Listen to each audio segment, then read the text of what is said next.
Komið sæl, ég heiti Guðfinnur Sigurvinsson. Þetta Pólitíkin 39. þáttur. Nú þingið til meðferðar nýjar heildarlöggjöf fæðingar- og foreldraorlof og sérstakt fagnaðarefni að samkvæmt því orlofið lengt úr 9 mánuðum í 12. Vilhjálmur Árnason, þingmaður Sjálfstæðisflokksins, situr í velferðarnefnd og hann hefur gagnrýnt að orlofsmánuðunum sé skipt samkvæmt frumvarpinu milli foreldranna og telur að fólk eigi að ráða skiptingunni sjálft. Vilhjálmur Árnason gestur minn, velkominn. Takk fyrir það. Já, af hverju fólki ekki treyst til að ráða þessu sjálft? Já, það nefnilega góð spurning. Það það sem vil oft gerast þarna niður á þessu háa alþingi, að við viljum hafa of mikið það að segja hvernig hlutirnir fara, staðan fyrir að treysta fólkinu, fyrir að bera það ábyrgð sem það hefur. Það mikil ábyrgð að ala upp barn og fylgja barni á hlaði og aðstæður hjá fjölskyldum misjafnar, þannig að ég held að foreldrarnir séu besti til að vita hvernig þeim aðstæðum mætt hverju sinni. Það kom á óvart, við vorum að skoða umsagnir sem eru í samráðsgátt stjórnvalda við þetta frumvarp og svona það sem kemur frá almenningi sem voru gríðarlega margar umsagnir á 300 held ég, að þær eru allar almennt séð mjög neikvæðar mitt út í þetta atriði, að það sé verið að binda þessa skiptingu, en svo koma einhvern veginn stéttarfélögin og eru mjög fylgjandi því að þessu sé skipt með þessum hætti. Og þá fer maður að velta fyrir sér, eru þau ekki í tengslum við sína félagsmenn eða hvað að gerast? Já, það nefnilega vandamáli við þetta frumvarp að það hort á það frá svo þröngu sjónarhorni að þetta aðalega vinnumarkaðins, stéttarfélögin og samtök atvinnulífsins og samband íslenskra sveitarfélaga, þessi sem eru í kjaradeilunum alltaf, að þau hafa upphaflega notað fæðingarorlof sem jafnréttistæki og ná jafnréttis sem vel og hefur tekist. Það hefur tekist mjög vel og þetta hefur skilað góðum árangri. Og núna sjáðu tækifæri til þess að ganga alla leið í að skipta þessu með 6 mánuði á hvort foreldri og binda það þannig. Og það vekur athygli að þessi undirbúningshópur sem var skipaður þessum aðilum og fekk einhverja sérfræðinga til sín, það aldrei sagt hvaða sérfræðingar, þannig að þau sem að koma að umönnum barna og félagsráðska barna, þau kom ekki að þessari vinnu heldur eins og landlæknisembættið, ljósmæður og fleira sem eru að starfa með félagsráðska barna, þeirra sjónarmið komu síðar, þannig að þetta var svolítið þröngt litið á jafnréttismál vinnumarkaðarins í málinu, staðan fyrir að horfa á kannski heildina bara hvernig fjölskyldan bestu garði til þess að tryggja æsku barnsins sem best og það allt annað. Og það vantar svolítið þau sjónarmið og 80% af þessum 280 umsóknum voru mitt þetta, benda á að þetta ætti að vera barninu fyrir bestu og það sem ég hef verið að tala mitt það að frá árinu 2000 hefur svo margt breyst. Svo gríðarlega margt breyst, þannig að þá var jafnréttisbaráttan á allt öðrum stað, þáttaka kynjana í heimilinu var allt öðruvísi, en frá því hafa nú bara samsetning fjölskyldna breyst, það bara orðið miklu fjölbreyttari samsetning á heimilunum, atvinnuþátttaka kvenna og karla hefur jafnast og svo hefur fyrirtæki og stofnanir breytt sinni fjölskyldumenningu, þannig að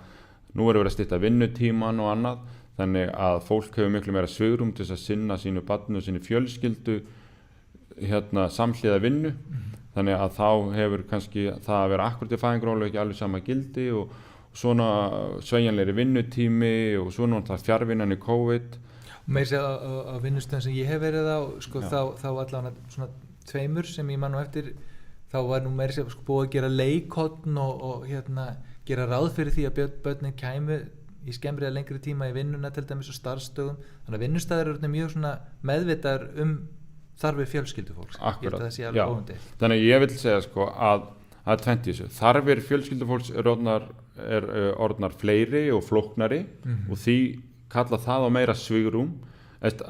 þörfina fyrir meira svigrúm til þess að geta aðlagast þessum aðstæðum, en svo líka hafa gildi fjölskyldunar og skipting á milli kynjana breyst og svo þetta líka fjölbreyttari fjölskyldur og algengar sem móðir og faðir og annað slíkt. Þannig að við þurfum ekki jafn skýr lagaboð til þess að breyta menningunni innan fjölskyldunar eins og þurfti kannski árið 2000.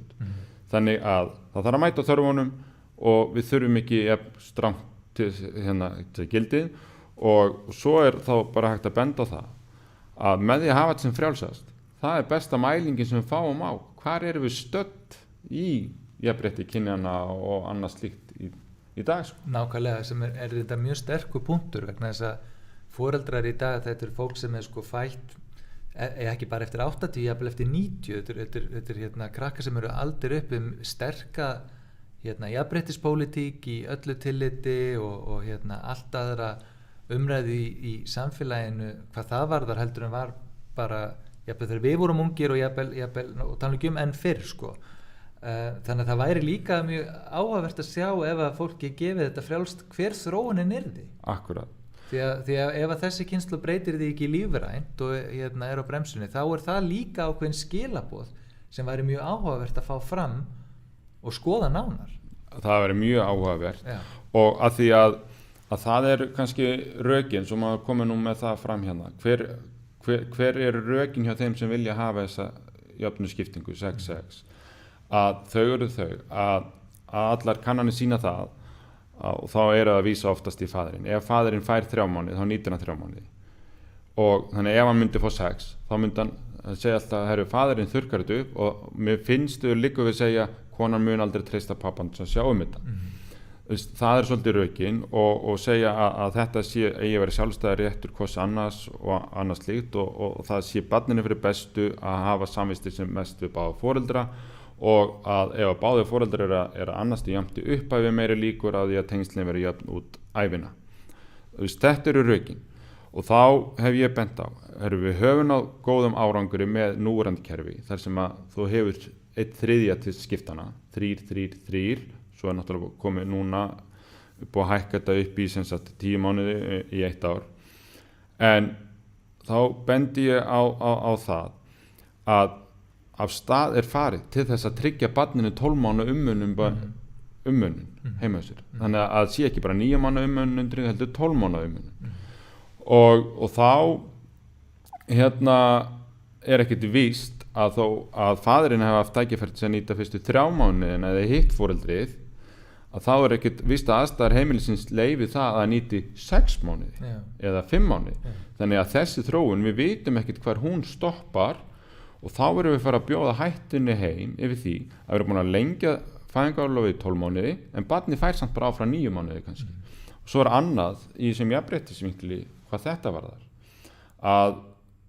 hluti af jafnræði innan fjölskyldu og kynjana og í hjónabandi og allt þetta fjárhagslegt. Hversu fjárhagslega háður ertu makaðinn? Og þar ertu komin inn á svolítið sterkan punkt sem hefur verið bent á í umræðinu kannski út líka bara frá vinnumarkaðsmálum og öllu öðru að svona skipting með lögboði hún bitnar mjög mismunandi á heimilum eftir því hver tekjuinnstreymið Já, það bitnar mjög eftir því en þú sér það að í dag í flestum tilfellum framlengir konan sem að gekk með barnið fæðingarorlofsrétt upp í 12 mánuði hún getur fengið alltaf 6 mánuðum í dag en hún bara hálfu fæðingarorlof í hálft ár þá hann í heilt ár fjárhagslega háðar í maka sínum það ekki jafnrétti í mínum huga þannig með því að auka þannig og svo það bara líffræðilega þannig að þetta reynir misjafnlega mikið á konur þær þurfa að ganga með barnið þannig að það bara eðlilegt að sé einhver mismunum þarna út frá því og það þurfi lengri tíma það geta verið alveg eðlilega ástæða fyrir því en svo stundum það líka gott fyrir konuna að hún komast fyrir út á vinnumarkaðarinn og faðirinn vera lengur heima og við meðum ekki útiloka þetta en svo það hitt varðandi fjárhagslega að þegar að barn kemur inn á heimilið það kostar meiri pening og það álag ætlar að fara að bæta fjárhagslegum áhyggjum inn á það að tekjuhærra foreldrið þurfi að velja það að vera í 6 mánuði á 80% af tekjunum sínum ætlið að láta barnið fá alla 12 mánuða umönnunina sem verið úthlutað hér og þetta gefur augaleið að fæðingarorlof að nýta alla 12 mánuðina getur bara verið munaður fyrir þau sem hafa efni á því og það ekki sanngjarnt og það ekkert jafnræði í því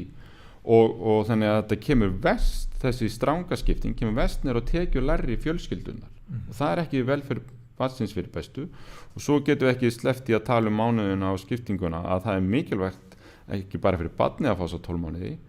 Sveitarfélögin eru bara ekki tilbúin nema fæst með dagvistunúrræði frá 12 mánuða aldri. Svo vilja foreldrar náttúrulega vera saman fyrsta halva mánuði en lágmarki. Það eru ýmist líka fleiri sko, en svo það sé tekið fram svona heilt yfir þá eru góða fréttir í þessu frumvarpi. Þetta er hérna, réttarbót og þarna er verið að gera mjög fína hluti en við erum bara svona plokk út hér hluti sem þarf að laga vegna þess að það er það sem er í gangi núna á þessum tímapunkti í umræðinu í þinginu að það er að einblína á þau atriði til að frumvarpi verði nú enn betra en það eru þarna líka atriði sem að þarf að taka til eins og staða einstæðra foreldra sem fæða andvana barn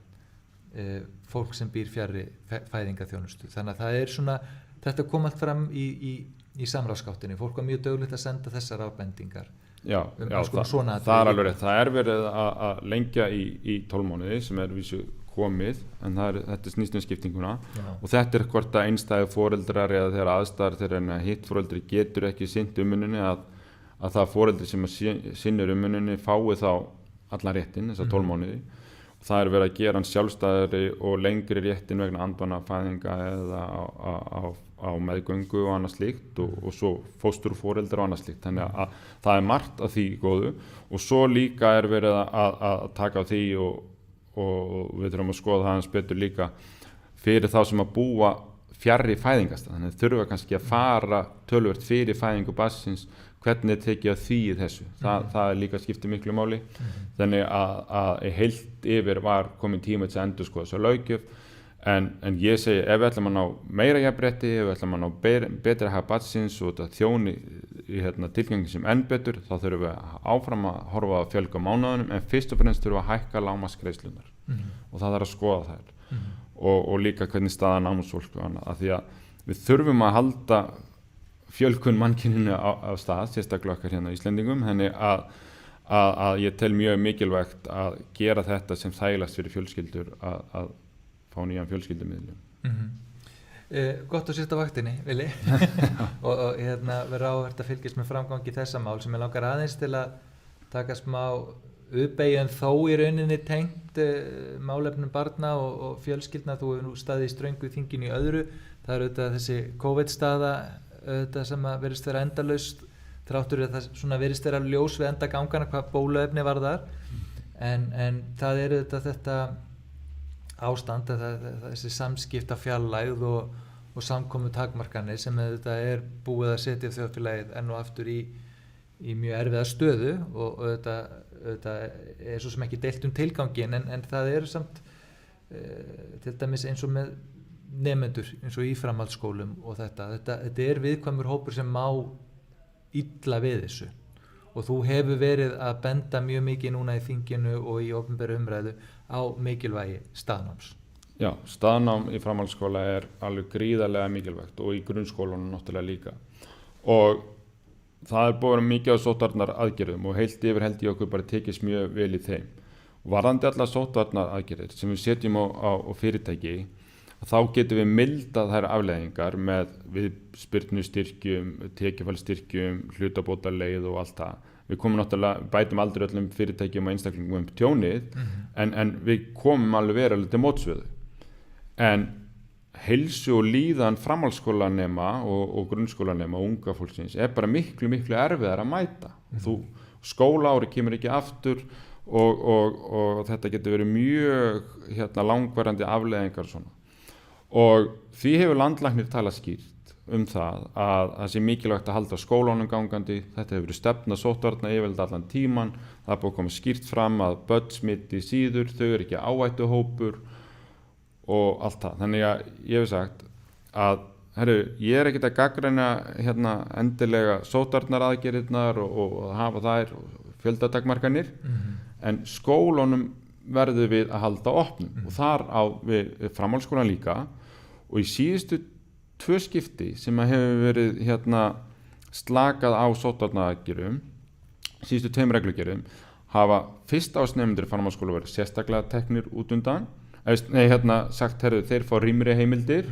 og svo var enn gert í síðustu tilslökun fyrir framhaldsskólan en samt geta skólastjórnum sagt, við getum ekki orðið við þessu, þeir að beða undanþágu, fá ekki undanþáguna, þannig að staðnámið er ekki hafið nema í fæstum skólanum og svo erum við að sjá eins og Háskólann Reykjavík, einkarekinn háskóla, hann hefur getað haldið staðnáminu sínu, þannig að það hefur eitthvað brostið þarna. Það er ekki samræmi. Þannig ég er að segja að